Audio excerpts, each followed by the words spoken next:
Hello friends, Boris campus में आपका एक बार फिर स्वागत है। जैसे कि आप लोग मेहनत कर रहे हो और बॉयज़ का ये चैप्टर जो चल रहा था, बॉयज़ में हम आगे बढ़ने वाले हैं कुछ एडवांस स्ट्रक्चर को, है ना। आपने अभी जो सेंटेंस में सीखे, उसमें आपने अलग अलग तरीके से सेंटेंस को पैसिव में चेंज करना सीखा, चाहे वो इंटेरोगेटिव हो, चाहे वो अफर्मेटिव हो या नेगेटिव हो, है ना। उसी के साथ हम आगे बढ़ते हैं और हम बात करते हैं एडवांस स्ट्रक्चर की।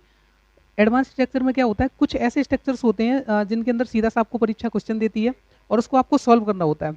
तो सॉल्व आउट करने के लिए कुछ चीज़ें हैं। जैसे सबसे पहला हम जो स्ट्रक्चर इसमें देखने वाले हैं वो है पैसिव वॉइस का, है ना। पैसिव ऑफ इन्फिनेटिव, जब सेंटेंस के अंदर इन्फिनेटिव दिया हो। अब ये इन्फिनेटिव क्या होता है, तो इन्फिनेटिव होता है टू प्लस वर्ब की फर्स्ट फॉर्म।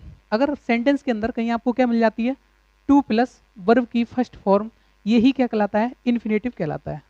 इसको हम क्या बोलते हैं, इन्फिनेटिव। ठीक है। और इसका अर्थ जो निकलता है वो ना से निकलता है। कभी कभी हम ऐसे बोल देते हैं कि मुझे एक कार खरीदनी है, तो ना है, नहीं है, जो लास्ट में ये आ रहे हैं वो उसकी इंग्लिश बनाने के लिए टू प्लस वर्ब की फर्स्ट फॉर्म आप यूज़ करते हो, इसी को इन्फिनेटिव कहते हैं। मैंने कहा कि मुझे वहाँ जाना पड़ा, है ना। पढ़ना, जब शब्द एक पढ़ना सा आता है मजबूरी से, जिसे कंपरेशन बोलते हैं। जैसे हमने कहा कि मुझे सुबह जल्दी उठना पड़ता है, तो उठना पड़ता, पड़ता जो शब्द लगा रहा है वो मजबूरी बता रहा है, तो इसके लिए हम हैज टू, हैव टू, इनका प्रयोग करते हैं। और जब नॉर्मल सी बात कहते हैं तो इज, एम, आर, वॉज, वर, इनका प्रयोग करते हैं। तो इनके बाद आपका टू प्लस मेन वर्ब की फर्स्ट फॉर्म लगी होती है। जैसे एग्जांपल की अगर हम बात करें, जैसे हमने कहा कि I have to get up, get up early. अगर हमने ये सेंटेंस कहा तो I have to get up early, इसका मतलब ये है कि मुझे सुबह जल्दी उठना पड़ता है। मॉर्निंग अगर लगा दें, नहीं तो मुझे जल्दी उठना पड़ता है। तो ये हैव टू यहाँ पर क्या दिखा रहा है, कंप्रेशन को दिखा रहा है, यानी एक दबाव, एक मजबूरी आपकी दिखा रहा है। तो ये चीज़ यहाँ तक आपको समझ में आई होगी। अब दूसरी हम बात कर लेते हैं, जब आपके पास सब्जेक्ट हो, सब्जेक्ट के बाद इज, एम, आर, वॉज, वर ये लिखे हो, या फिर क्या लिखा हो, हैव और हैड ये हो, इनके बाद टू लगाओ। तो अब ऐसा ना करें कि आप यहाँ पर देखें हैज या हैव ये लिखा है तो इसकी बी फॉर्म बना दें, है ना। तो इसकी बी फॉर्म नहीं बनेगी। तो उसके लिए हम क्या क्या बदलाव करते हैं, उन चीज़ों को हम समझते हैं। तो सबसे पहले अगर हम बात करें तो इस यहाँ पर जो ऑब्जेक्ट दिया जाता है, इसको उठाकर हम क्या बनाते हैं, न्यू सब्जेक्ट बनाएंगे। तो सबसे पहले इसे ऑब्जेक्ट को उठा के आए और हमने क्या बनाया, इसे एक न्यू सब्जेक्ट बनाया। फिर उसके बाद क्या करेंगे, आपकी इनमें से जो वर्ब दे रखी है उसको हम बी फॉर्म में चेंज नहीं करेंगे। नहीं तो इज लिखा है तो आप इज बीइंग कर लें, या हैज लिखा है तो हैज बीन कर लें, तो ऐसा नहीं होगा। तो हमने सबसे पहले लिखा इज, एम, इनको सेम का सेम ही रखेंगे, तो हम ऐसे ही लिख दे रहे हैं इनको। वॉज हो तो वॉज ही रखेंगे, वर हो तो वर ही रखेंगे, लेकिन रखेंगे किसके अकॉर्डिंग, तो जैसा आपका सब्जेक्ट होगा। सब्जेक्ट अगर सिंगुलर है, प्लूरल है, तो उनमें से जौन सी उसके साथ सुटेबल है उसी को रखेंगे। तो हैज लिखा, इसी तरीके से हैव, है ना, हैड। बस यहाँ एक चेंज करते हैं, टू के साथ बी ई लगा देते हैं। क्या लगाते हैं, टू के साथ बी ई जोड़ देते हैं, यानी टू बी हो जाता है। और इसके बाद जब बी ई लग गया, बी फॉर्म आ गई, तो मेन वर्ब की कौन सी फॉर्म हो जाएगी बेटा, थर्ड फॉर्म। और उसके बाद जो भी अदर वर्ड होते हैं, और लास्ट में प्रीपोजिशन के साथ आप क्या लगा देते हैं, सब्जेक्ट को। और कौन सा सब्जेक्ट, जो यहाँ बैठा होता है वो किसके रूप में यहाँ बैठेगा, ऑब्जेक्ट के रूप में। अब वो सब्जेक्ट नहीं रहा, क्या बन गया, ऑब्जेक्ट बन गया। यहाँ तक चीज समझ में आई होगी। अब इसका एक एग्जाम्पल देख लेते हैं। जैसे हमने लिखा कि I have to purchase a car. जैसे हमने सेंटेंस लिखा कि I have to purchase a car, एक मुझे एक कार खरीदनी है। अब खरीदनी पड़ेगी, क्यों खरीदनी पड़ती है क्योंकि कोई जाने की जरूरत होगी, है ना। या यहाँ पर हम चाहें तो ऐसे करके लिख लें कि I am to purchase a car, मुझे एक कार खरीदनी है। इसका अर्थ है खरीदनी क्यों है कि कोई रीजन होगा, बाई चांस ऑफिस जाने के लिए देरी होती होगी, तो इसलिए मैंने ये बोल दिया। अब इसमें आप क्या खरीदना है आपको, तो आप आंसर देंगे कार, और कार ही इसका क्या हो गया, ऑब्जेक्ट।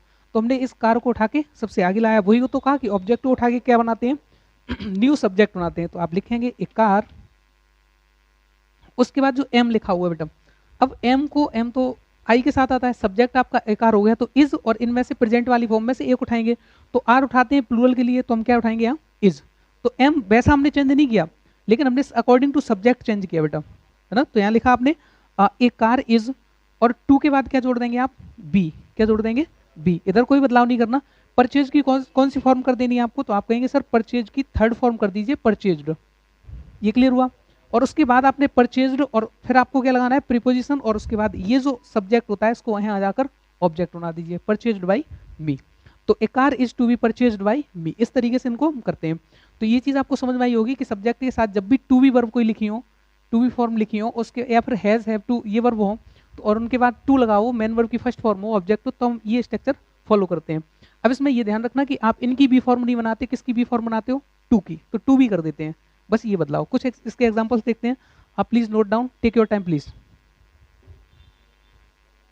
आपकी डिस्प्ले पर 4 क्वेश्चंस फ्लैश हो रहे हैं, इनमें से देखें अगर कि पहला सेंटेंस लिखा है कि I am to finish this work, I am to finish this work, मुझे ये कार्य खत्म करना है, तो ऐसी कंडीशन में खत्म क्या करना है बेटा, तो आप कहेंगे सर दिस वर्क, और दिस वर्क ही इसका क्या हो गया, ऑब्जेक्ट हो गया। ऑब्जेक्ट उठा के हमने नया सब्जेक्ट बनाया, तो यहाँ पर लिखेंगे आप कि दिस वर्क, एम का क्या करेंगे आप, प्रेजेंट फॉर्म में ही ऐसी वर्ब लें जो to be verb is am are होती है, इसमें से कौन सी लेंगे आप, एम तो नहीं ले सकते, तो आप इज लेंगे। तो यहाँ मैंने लिखा इज, और टू का क्या कर देंगे आप, टू बी कर देंगे तुरंत ही, इज टू बी, और फिनिश का क्या कर देंगे बेटा, फिनिश की थर्ड फॉर्म आप करेंगे फिनिश्ड, फिनिश्ड, और किसके द्वारा किया गया, बाई, आप लगा देंगे इसको लास्ट में मी।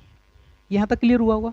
नेक्स्ट सेंटेंस है आपका कि you are to bring him here, तो मैं उसे यहाँ लाना ही लाना है, ठीक है।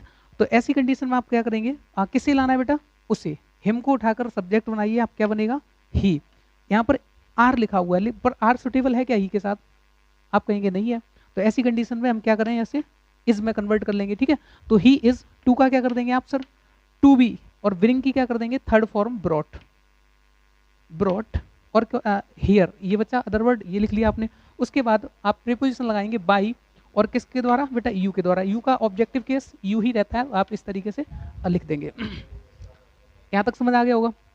नेक्स्ट सेंटेंस आपका लिखा हुआ है Jiya has to choose a house, है ना, Jiya has to choose a house, तो आपने इसे सॉल्व आउट करने की कोशिश करी, और आपने लिखा कि चूज क्या करना है उसको, एक घर, तो ए हाउस क्या हो गया इसका ऑब्जेक्ट, आपने लिखा ए हाउस, हैज का क्या कर देंगे आप, अब देखो एक घर है तो एक के लिए हम या सिंगुलर के लिए हम हैज ही रखेंगे कि हैव, तो हैज रखेंगे, तो हैज हो जाएगा बेटा, हैज, टू के बाद क्या कर देंगे, टू बी कर देंगे।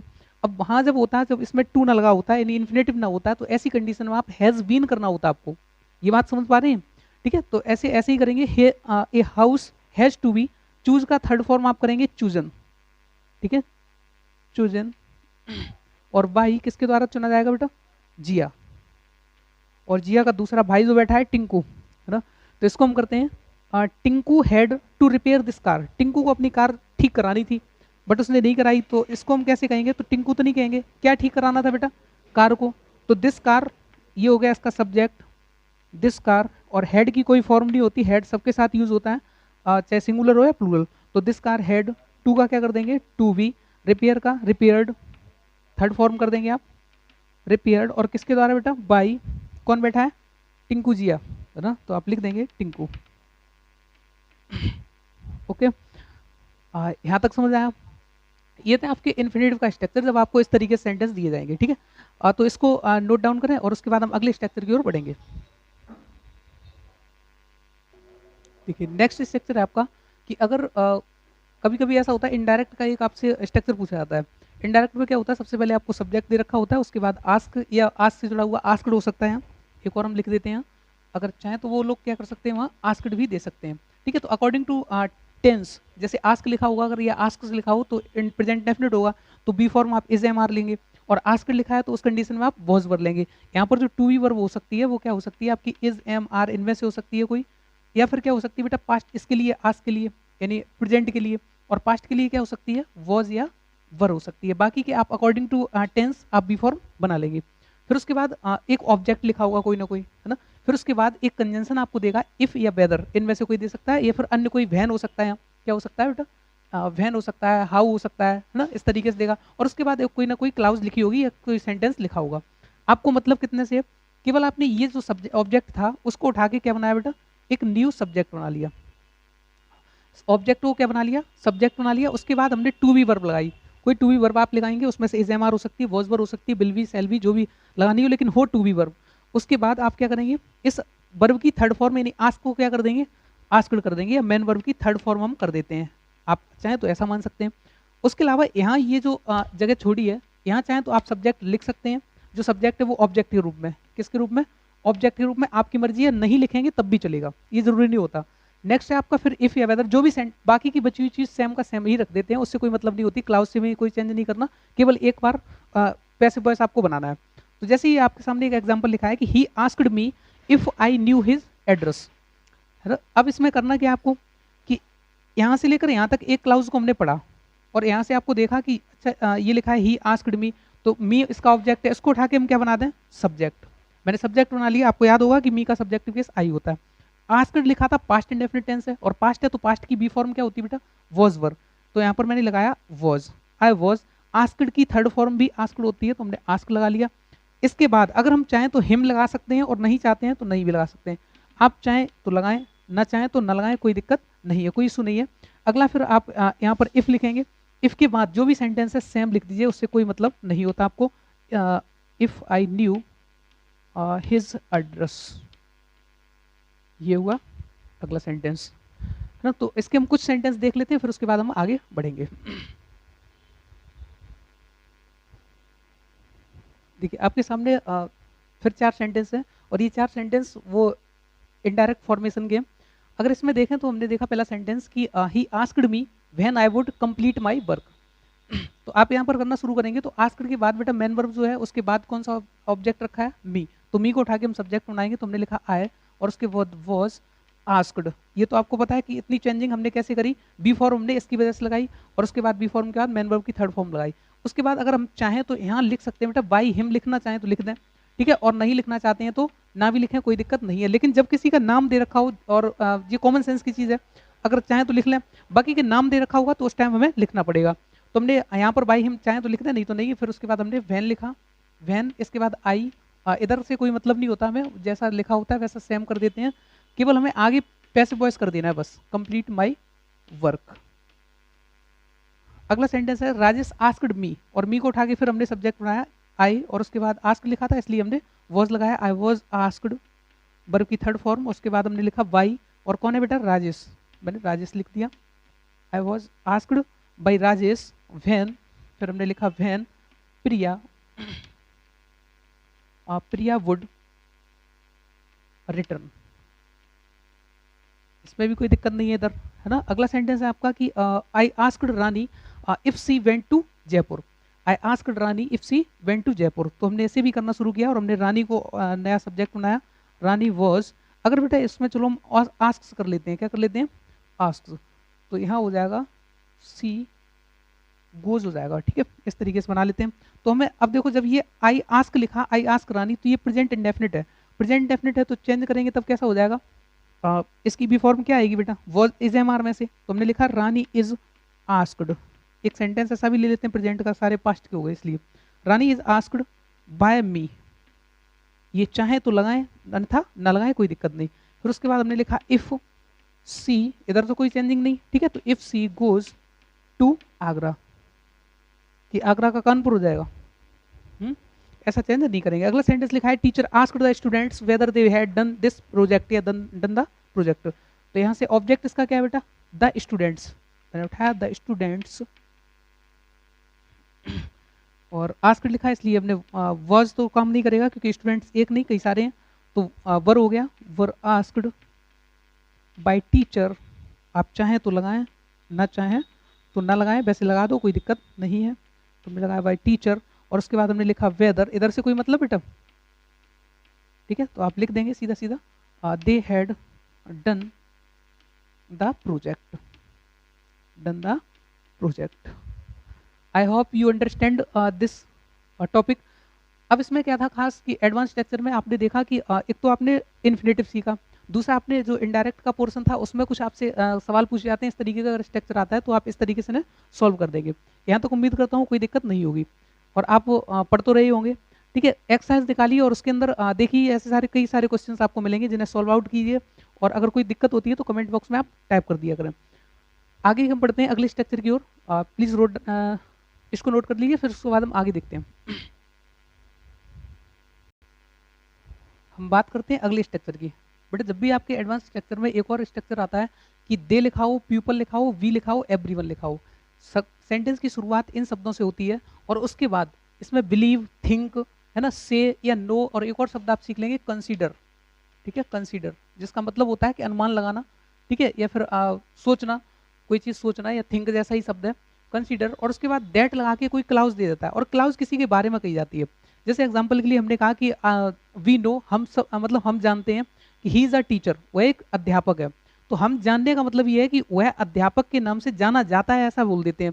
तो इनकी हमें आवश्यकता नहीं रहती है कि लोग कहते हैं या फिर लोग मानते हैं, लोग भरोसा करते हैं कि वह एक चोर है। तो हमने कह दिया अगर ये, तो इसमें क्या है, केवल मान लिया उसको और फिर उसे चोर ही माना जाता है, इस तरीके से मान लेते हैं। तो इन सब्जेक्ट्स का कोई मतलब नहीं रहता। तो दे, पीपल, वी और एवरीवन ऐसे सब्जेक्ट लिखे हो, इनके बाद ऐसी कुछ वर्ब हो आपके सामने कि बिलीव, थिंक, कंसीडर, से या नो, है ना, इनमें से जानना वगैरह जो भी है, और दैट के बाद एक क्लाउज लिखी होगी, वो किसी के बारे में होगी। तो ऐसी कंडीशन हम कैसे बनाते हैं, तो दो तरीके हैं इसको बनाने के। नंबर फर्स्ट मेथड आपके सामने लिखा है कि इट से शुरू करें सेंटेंस को, इट, उसके बाद इनमें देख लें कि बिलीव्स लिखा है कि बिलीव्ड लिखा है ना। इनमें से दो ही तरीके मिलेंगे आपको, या तो बिलीव लिखा मिलेगा या बिलीव्ड। ये तो प्रेजेंट में होगा टेंस, या किस में होगा, पास्ट में। तो यहाँ पर हम टू बी फॉर्म लगा लेंगे उसकी, इज एम आर या फिर वॉज वर्ब में से कोई एक लगा लेंगे, है ना। ध्यान रखना इसका कि इसमें क्या लगा लेंगे आप, इज एम आर अगर प्रेजेंट है तो, और अन्यथा की हालत में क्या लगाएंगे आप, वॉज वर, है ना। उसके बाद क्या लगाएंगे आप, मेन वर्ब की थर्ड फॉर्म आप लगाएंगे, और जो इनमें से होगा, बिलीव का बिलीव्ड कर लेंगे, कंसीडर्ड कर सकते हैं, थिंक का थॉट कर सकते हैं। दैट के बाद जैसी क्लाउज होगी उसको सेम लिख देंगे।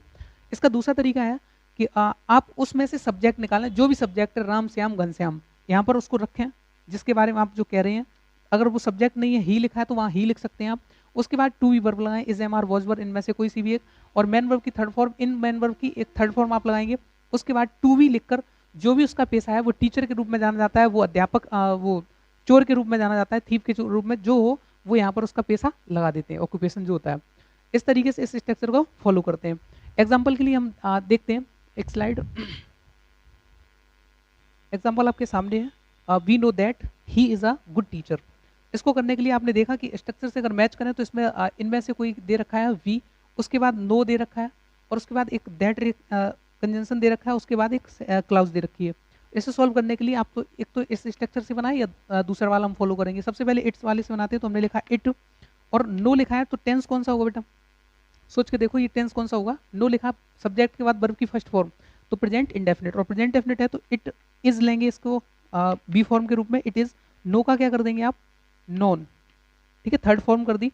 उसके बाद आपने दैट लगाया और पूरा सेंटेंस ऐसा ही लिख दिया, ही is a good doctor, good doctor.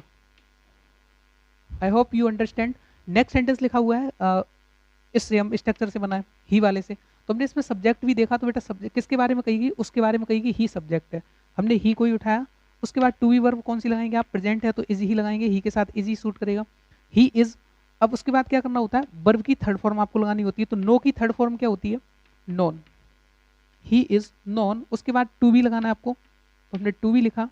उसके बाद क्या करना है बेटा, किसके बारे में उसको क्या बताया गया, to be a good doctor. ये इज खत्म, इसकी वजह से टू बी आपने लगा लिया, तो हम क्या कर देंगे, is to be a good doctor. इस तरीके से ये करेंगे। तो दोनों ही स्ट्रक्चर आपको समझ में आए होंगे। ये है वी वाला, we know that he is a good teacher. तो इसको हमने जब चेंज किया तो हमने लिखा it is known that he is a good teacher. ये वर्ब की थर्ड फॉर्म लगा के आपने बना लिया। और सब्जेक्ट को जब खींच के बनाते हैं तो आप बनाते हैं he is known to be a good teacher. और दोनों के अर्थ एक ही है कि उसे इसमें ये निकलेगा इट इज़ नॉन, ऐसा ऐसा जाना जाता है कि वह एक अच्छा अध्यापक है, ये सॉरी एक अच्छा डॉक्टर है। और इसमें कहते हैं कि उसे एक अच्छे डॉक्टर की तरह जाना जाता है। दोनों में बात एक ही है। और इसमें यह है कि वी नो, हम लोग जानते हैं कि वो एक अच्छा डॉक्टर है। तो दोनों में तीनों में कोई फर्क नहीं है, बस ग्रामेटिकल स्ट्रक्चर चेंज है। आगे हम कुछ और एग्जाम्पल देखते हैं, उसके बाद आगे बढ़ते हैं। आगे आपके सामने फिर तीन सेंटेंस लिखे हुए हैं, जिनमें से एक आपने पीछे कर लिया और ये तीन लिखे हुए हैं। तो we know that some children go wise early, है ना। वी नो दैट, हम जानते हैं कि सम चिल्ड्रन, कुछ बच्चे, गो वाइज अर्ली, बहुत जल्दी बुद्धिमान हो जाते हैं, छोटे पे ही क्या हो जाते हैं, बुद्धिमान हो जाते हैं।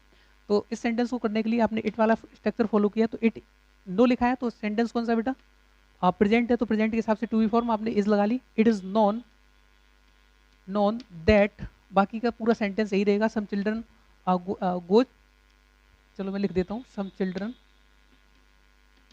सम चिल्ड्रन गो वाइज अर्ली। इसी तरीके से अगला सेंटेंस, इसी का दूसरा स्ट्रक्चर जो हुआ वो हम करना चाहें तो कर लें। इसमें से सब्जेक्ट कौन सा है, सम चिल्ड्रन, इनको उठा के इन्हीं के बारे में बात करेगी, तो इसको उठा के हमने आगे लिखा। तो हमने लिखा सम चिल्ड्रन, अगर दिख ना रहा हो तो आप आवाज़ सुन पा रहे होंगे, उससे समझना इसको। सम चिल्ड्रन फिर आप एक वर्ब लगाएंगे, इसमें से प्रेजेंट है तो इज और आर में से एक लगाएंगे, एम नहीं लगा सकते तो हमने आर लगाई क्योंकि बच्चे कई सारे हैं, तो सम चिल्ड्रन आर। और इस नो की थर्ड फॉर्म आप लगाएंगे नॉन, नॉन। और यहाँ लगाया हमने टू। अब देखो वर्ब दे रखी है तो टू बी ना लगाएं, ठीक है, तो हम केवल क्या कर सकते हैं, टू गो वाइज अर्ली, इतना ही लिख सकते हैं। और अगर नाउन कोई दे रखी होती तो हम क्या करते हैं, एडजेक्टिव दे रखा होता तो टू बी लगा लेते, गो वाइज अर्ली। नेक्स्ट सेंटेंस लिखा है कि people considered that he was intelligent. तो हम इट वाले स्ट्रक्चर से हमने शुरू किया, तो हमने लिखा इट। यहाँ पर देखो कंसीडर्ड टेंस कौन सा है, पास्ट इंडेफिनिट, और पास्ट है तो इसका मतलब वॉज या वर्ब में से एक, लेकिन इट के साथ वॉज आएगा। तो इट वॉज कंसीडर्ड, कंसीडर्ड आप दैट लिखेंगे, दैट के बाद पूरा सेंटेंस ऐसा ही उतार देंगे कि कोई मतलब नहीं है इसका, it he was intelligent, intelligent. Clear हुआ। इसी का सेकंड जो पार्ट बनेगा वो यहाँ से सब्जेक्ट उठाया आपने कौन सा, ही को हमने आगे लगाया, ही। और उसके बाद बी फॉर्म आप वॉज लेंगे, कंसीडर्ड की थर्ड फॉर्म कंसीडर्ड ही होती है, कंसीडर्ड ही लिख देंगे आप। कंसीडर्ड इसका मतलब होता है विचार करना, अनुमान लगाना, कंसीडर्ड। और फिर टू बी लगाएंगे, क्या लगाएंगे, टू बी, क्योंकि इसमें कोई मेन वर्ब नहीं दे रखी, एक एडजेक्टिव है, टू बी इंटेलिजेंट आप लिख देंगे, इंटेलिजेंट। क्लियर। नेक्स्ट सेंटेंस लिखा है कि they believed that Mrs Survi was ideal lady. तो हमने यहाँ से लिखना शुरू किया कि इट वॉज, क्योंकि ये सेंटेंस पास्ट का है तो इसीलिए हमने वॉज लगाया। It was believed, it was believed that, पूरा ही लिख देंगे आप, Mrs Survi was ideal lady. और जब इसका सेकंड पार्ट आप बनाएंगे तो यहाँ पर सब्जेक्ट जो लेना पड़ेगा वो आपको कौन सा लेना पड़ेगा, मिसेस सुरवी। तो हम दूसरा वाला आपको बना के दिखा रहे हैं, Mrs Survi, Survi was considered, sorry believed है इसमें तो बिलीव्ड लिख देंगे, believed to be an ideal lady, यहाँ पर एन और लगा लेंगे, N ideal lady.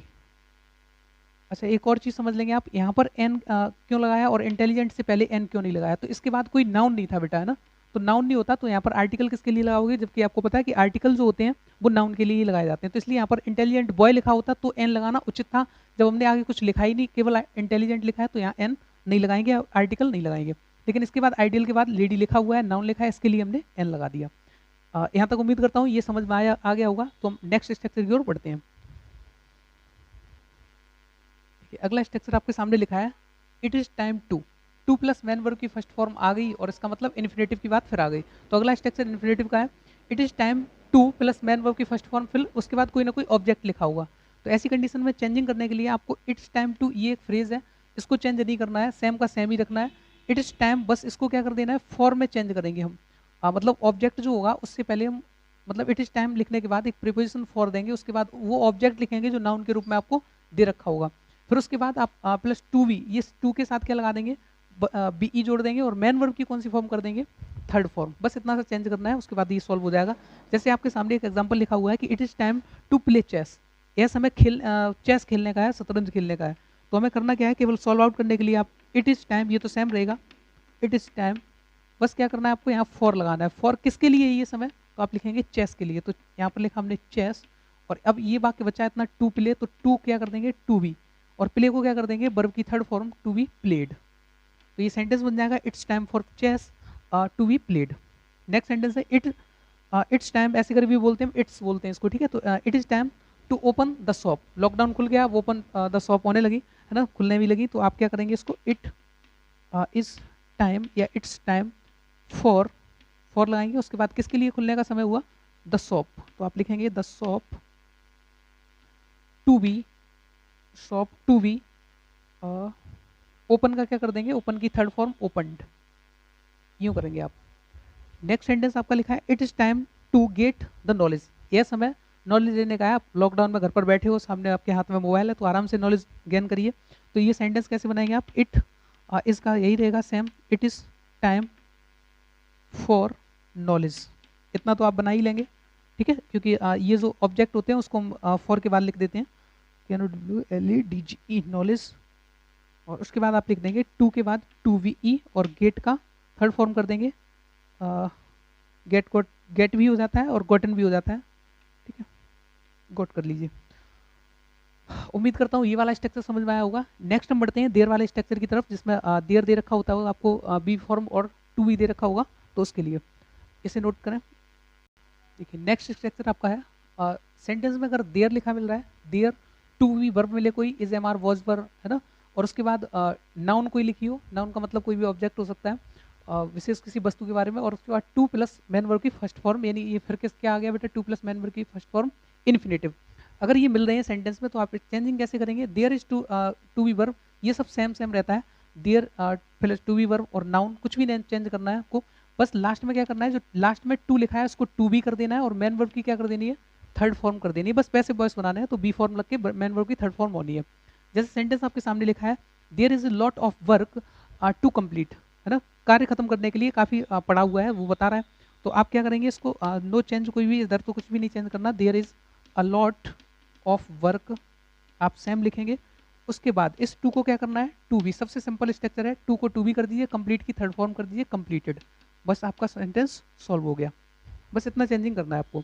Next sentence लिखा है कि there is no money to donate, अब लॉकडाउन हो गया है ना, इतना इतना सारा लॉकडाउन चला, मनी जितनी थी डोनेट कर दी आपने, हेल्प कर दी सब लोगों की, अब तो नहीं मनी बची, तो ये सेंटेंस है there is no money to donate, मेरे पास कोई भी धन नहीं है डोनेट करने के लिए, तो आप कैसे करेंगे इसे, देयर और इसका क्या कर देंगे, सेम ही रहेगा, इज नो मनी, बस अब लास्ट में आप बता दीजिए क्या करना है, टू का क्या कर देना है, टू बी, और डोनेट का डोनेटेड, डोनेटेड, ठीक है, वर्ब की थर्ड फॉर्म।